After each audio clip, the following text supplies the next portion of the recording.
everybody, welcome back to the channel. Today we're back with The Witcher. We got the season 1 breakdown. Shout out new rock stars. You know what I'm saying? When it came to some other breakdowns, they've been holding it down. So I'm gonna check this out especially when I'm like, all right, yeah, these timelines aren't exactly what they seem.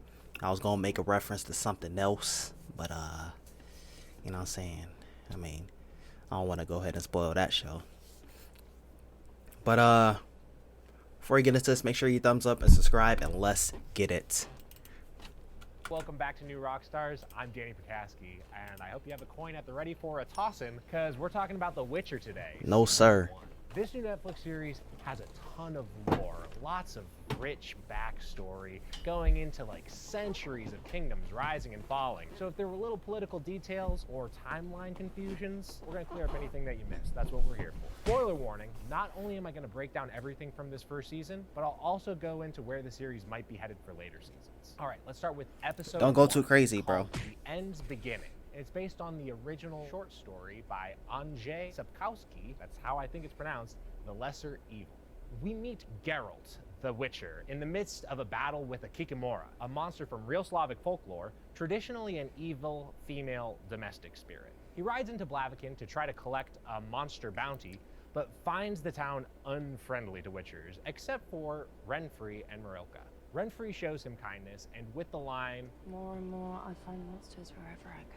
she sets up a very Hunchback of Notre Dame theme of who is the monster and who is the man. Next, we meet Ciri and her sexy, sexy grandparents, Calanthe of Sintra and Aist of Skellige. During You a need to game chill, of bro. Knucklebones, I mean, Ciri looks off into grandmother space can get at it an low empty key, but doorway, still. which we find out later had just had Geralt in it. He looks off into space at an empty doorway, which we find out later had just had Geralt in it. Stregobor tells Geralt about the prophecy of the Black Sun and asks him to kill Renfri. The story about Renfri is kind of like a dark version of Snow White, right down to the evil stepmother and the huntsman. I don't know anything about Snow White. Also mentions Valka's rebellion. Besides minuscule details and what was in Wolf Among Us game and check in the description down below. Whenever that game drops, I'm gonna be on that. But you already know, if you know what I'm saying, you mess with the Telltale games. I got Telltale's The Walking Dead. I got Telltale's Batman. And then whenever the Expanse Telltale also drops, I'm gonna be playing that joint. Huntsman who tries to kill her. Stregobor also mentions Valka's rebellion, a rebellion led by a disenfranchised princess who destroyed Mirth, the ancient city of mages. At a feast back in Sintra, Aist says that he saw the wraiths of Morhog, an omen of war. These are also known as the Wild Hunt, which comes from Norse mythology. In the lore of The Witcher, they're spectral riders in the sky. I know there's a game In the called Witcher Wild Hunt. Saga, they turn out to be elves, who later have importance in Ciri's story. Renfri asks Geralt to kill Stregobor for her while he gathers herbs by the river. This is a nod to the importance of alchemy in the Witcher games. She mentions that Queen Calanthe has just won her first battle at Hoshboz, which is the first indication that we have different timelines going on here. Geralt and Renfri are meeting up about 30 years in the past relative to Ciri. Sintra loses to Nilfgaard, and Mousak scares Ciri with the prophecy of the Black Sun. Details like this appear in every episode to try to tie the storylines together until destiny binds them. Calanthe returns mortally wounded, and we can see that she's already wearing the sash that Mousak picks up and later the Doppler uses to win over Ciri. Queen Calanthe executes her final orders, mentioning to Mousak, He's in the cake. an important setup for the payoff that Geralt was in Sintra this entire time. When Calanthe sends Ciri away, Ciri taps into her magical powers for the first time, and we hear the sound of a lion growling, which is a reference to Ciri being the lion cub of Sintra. We hear this sound effect again when she uses her magic to escape from the Black Knight. Back in Blaviken, Geralt wakes up from a prophetic dream where Renfri predicts the outcome of her ultimatum. Your reward will be a stoning. And we see that after Geralt slaughters Renfri and her men, earning himself some very anti-Witcher xenophobia from Stregobor and the crowd who call him the Butcher of Blaviken. All right, on to episode 2. I'm like, bro, like, I will body all of y'all. The amount of money that Tissaia de Vries pays to buy Yennefer from her father. Chronologically, this is the earliest moment of season 1. Yennefer begins the story as a disfigured peasant girl, but experiences a conduit moment with some bullies that alerts Tissaia, who then brings her to Aretuza. Yennefer meets Istrid, a novitiate from Ban Ard, a school for male mages. We meet Jaskier in Posada. His name means buttercup in Polish, but in the English translations and in the games, he's known as Dandelion. I guess the Netflix series didn't want us to call him that because they want us to take him, I guess, a little more seriously. Yeah, By okay. the way, The pike with the spike that lurks in your drawers. that's a penis. All of Yaskir's songs are about Penis. Geralt drops his last coin from his coin purse, a sign that he hasn't really been doing well since Blaviken.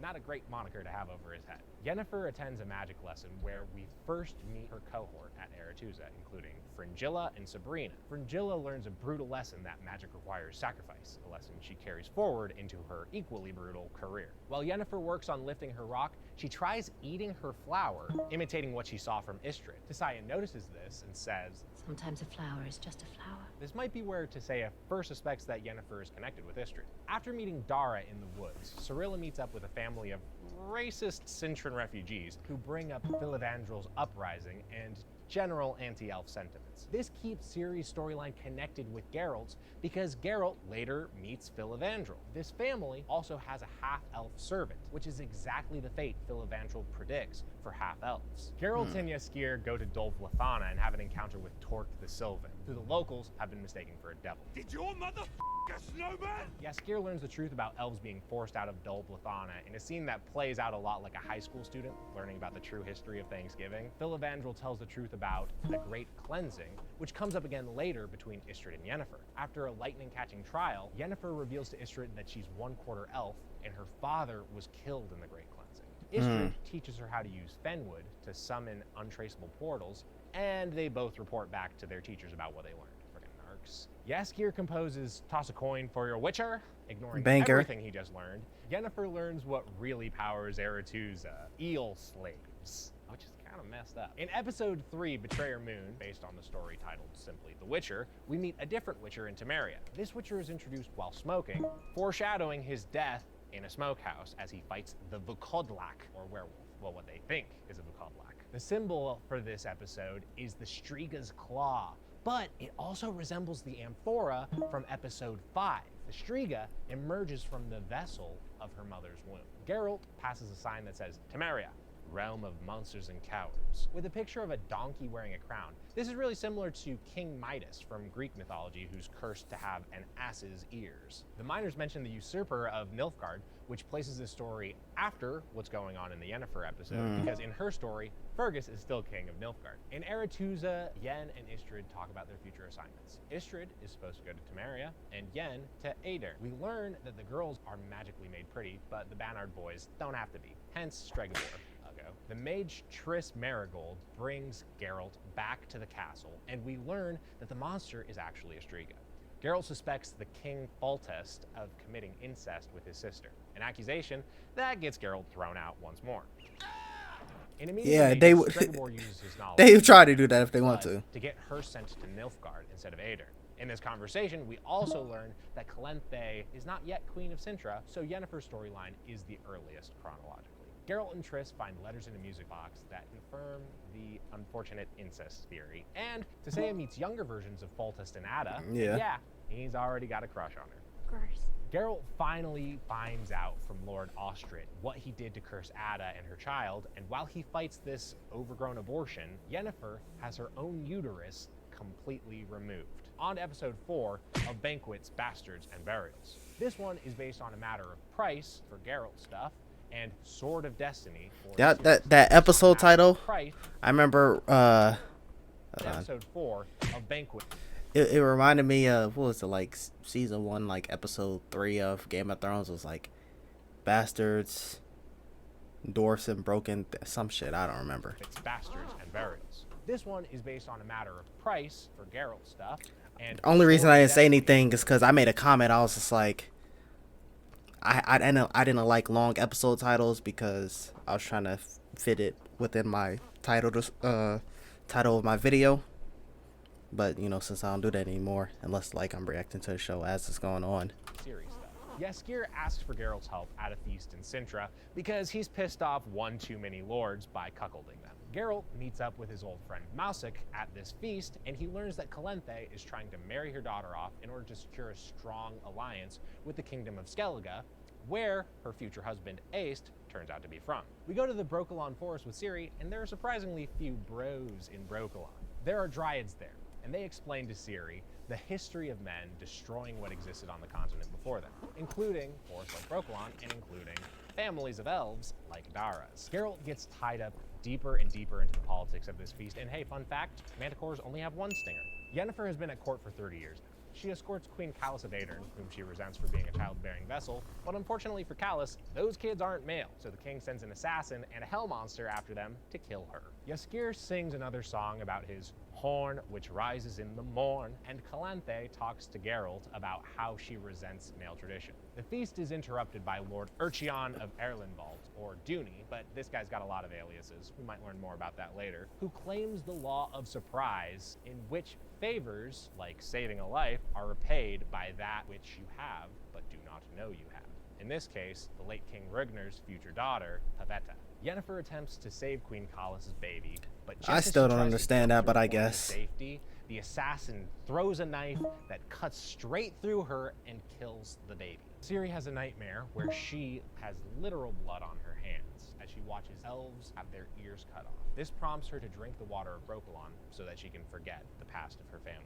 Back at the feast, Duny and Pafetta's love is revealed after Geralt saves Duny's life. Geralt claims the law of surprise, just like Duny did, and just like Duny did, earns a child of surprise, this time Ciri. Mausik grabs Calenthe's sash as he's dragged out of Sintra. Okay, before I continue, thanks to Skillshare for sponsoring this video. Make 2020 You know what time it is, man. membership lives. You can move your creative that fit your busy and creative class, simple, pricey. In the description, code 5. Bottled appetites. The Nilfgaardians transport Mausik in a cage made of dimeritium, a metal from the games that suppresses magic. In Okay, the title bet. card, we see two bodies intertwined to make the symbol of the amphora that Yennefer paints on her navel later in the episode. One body is male, Geralt, the other is female, Yennefer, bound together by the magic of the djinn.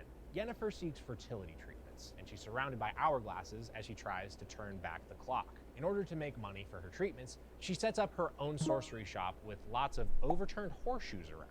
The superstition about horseshoes over a doorway comes from the story of Saint Dunstan and the Devil. Horseshoes up, that's good luck. Horseshoes down, that's some wicked stuff going down. According to Jaskier, it's been about 5 years since the Feast of Sintra, which we find out from Shae later in the episode, mentioning that the usurper of Nilfgaard has been overthrown. Geralt struggles to sleep due to his defiance of destiny with Ciri, so he seeks to find a djinn, and when he catches it, it marks wishes with cuts on his arm. He looks to find help for Jaskier and is directed towards Yennefer. Yennefer and Geralt negotiate a bargain in Yennefer's orgy room, surrounded by imagery of very, very phallic birds. Kumquat.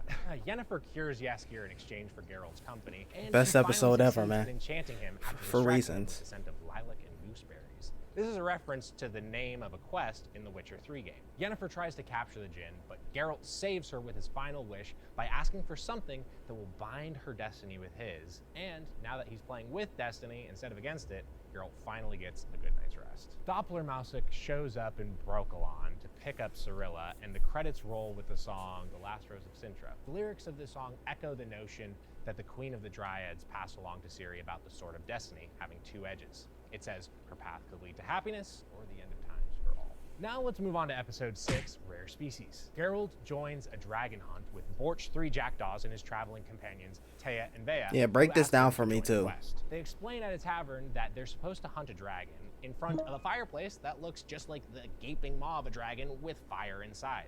Jaskier describes Taya and Bea as Zaracanians. Zaracania is a land known for 3 things: dragon cults, rare species, and warrior women. Check, check, and check. Yennefer comments on Jaskier's appearance, saying the crow's feet are new, and it's really cute that she's pretending like anybody has aged in this series. For reference, this is at most 7 years since the incident of the djinn. At most. Jaskier encounters a Hrika along the path, and it follows him back to the group. Fun fact, according to the Witcher lore, Hrikas are even more rare than dragons, and look at this rare specimen. He's incredible. Take a second to appreciate, and he's dead. Sir Dipshit of Dennisley killed him. Thanks, Ike. Well, I guess he gets what's coming to him. Who slits a man's throat while he's relieving his bowels? Ciri and Dara are escorted by Doppler Mausik, who keeps touching Ciri's hair. He did the same thing when they reunited at the end of episode 5, and I think this is to foreshadow that he's going to turn into her. In the background of this shot, you can see a monolith in the distance. I couldn't find much information about these in the lore, but they are all over the place in this series. If you have theories, comment below. After You supposed to break apparently that down for losing me, Taya bruh. and Bea, Yen and Geralt make up and seem to truly reconcile. Fun fact, there's always fruit when they have sex. I think this is probably a negative juxtaposition with their own lack of fertility. Yennefer and Geralt discover that not only is Bor still alive, but he's a dragon named Villentretenmer, which in Elder means 3 blackbirds. His pseudonym Borch 3 Jackdaws also describes 3 blackbirds. They protect Borch and his egg from the Reavers, but then we get 3 consecutive breakups. Dara breaks up with Ciri, Yennefer breaks up with Geralt when she finds out about his wish to the Jinn, and Geralt breaks up with Jaskier because he's just a little too annoying. I guess you could say that Cahir, we finally get a name for this Black Knight, broke up with the Doppler too, and broke up with a bunch of people in a bakery. Breakups are hard, man. I get it. It's tough. Let's move on to episode 7, Before a Fall. Ciri tries to make her way to Skellige to find refuge among her grandfather's family, and when Geralt realizes that Nilfgaard is marching north, he seeks to make sure that his child surprise is safe. Calenthe's fear of her granddaughter's destiny makes her do awful things she wouldn't do otherwise. Like in Foolish. Oedipus Rex or the prophecy of Saturn's children from Greek mythology, her attempts to avoid destiny only guarantee it. She tries to have Geralt assassinated, and so he loses his trust in her ability to protect Cirilla. Ciri is offered help by what turns out to be the most forgiving woman in history. Exactly. And in return, Ciri steals this woman's horse, Klopp, I think. Or are you Cliff? Calanthe tries to pull the old switcheroo on Geralt, but through an act of destiny, Geralt gets wise. Just not wise enough to avoid getting trapped in the gatekeep. Enter Vilgefortz of Roggeveen. He talks Yennefer into returning to Aretuza, where she checks out her old stomping grounds and teaches some girls what botany is really about. Thanks, Rectress Spicoli. At one point, she sees a reflection of her old self in the mirror. This moment reflects the moment in episode 3 when Tissaia shows her what she would look like in the future. The mages have a meeting to discuss what ought to be done about Nilfgaard, and there's a recurring artistic motif around Aretuza of these Islamic geometries. They're beautiful and complicated patterns, but they also reinforce the idea that Aretuza deals in the arcane and the abstract. So they're bound not to vote to interfere. The fall of Cintra plays out again, but this time with Geralt, and we catch up with Ciri talking to her horse. Now, that's what I call destiny.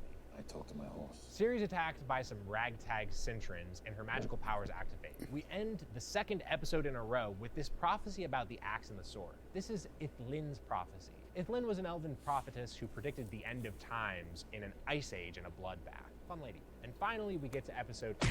Much more. This episode's title is a reference to the short story that episodes 7 and 8 are based off of, Something More. Geralt runs into a farmer named Jurga, who's cleaning up the dead Cintran refugees. Geralt gets bitten by Is that actor from someone? And spends the rest of the episode What? dead Cintran refugees. Geralt gets bitten by a necrophage and spends the rest of the episode tripping balls. The woman from the market, who we later learn is Jurga's wife Zola, finds Ciri in the middle of a field and takes her home. As the camera zooms out, we see that the blast pattern in the surrounding water resembles the amphora symbol once again. Ciri is a vessel for great power, which she released a bit of last night. Tissaya's rebel mages make a plan to defend the stronghold at Sodden from the Nilfgaardians until the kingdoms of the north, being led by Foltest of Temeria, can bring down their armies. An officer tries to convince Cahir to wait for reinforcements before trying to take the mages' stronghold. But thinking that Ciri has crossed the river to the north, he decides that he can't let her get away. Ironically, as we find out in the next scene where Ciri watches Fringilla's attack on Sodden, she's clearly still on the same side of the river as them.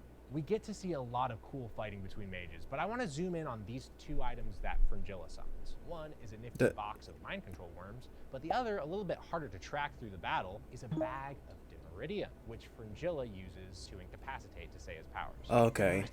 Geralt sees and hears people from his past. We see the druid healer Visenna, Geralt's mother. How Visenna, a sorceress, was able to conceive Geralt remains unclear, but she abandons him, leaving him to be found by Vesemir, the Witcher. Visenna appears, possibly only in a dream, to heal Geralt. When he recognizes her, he confronts her about how horrible the trials of becoming a Witcher were, specifically the trial of grass, in which mortal men are mutated into becoming Witchers. This is the trial that only 3 out of 10 boys survive. When Geralt wakes up, Jurgen thanks him for saving his life and offers the Law of Surprise as payment. The mages nearly lose the battle, all of them dead or injured, but Tissaia gives Yennefer a touching pep talk and tells her, "Forget the bottle." This calls back to when Yennefer didn't need a bottle to harness the power of lightning. But it also ties into all of the vessel imagery. Yeah, she throughout the thought she series. was Tissaia Thor. is telling Yennefer to finally unleash everything that she has bottled up inside. Yennefer scorches the remaining Nilfgaardians just in time for King Foltest to show up with the northern armies. The day is saved,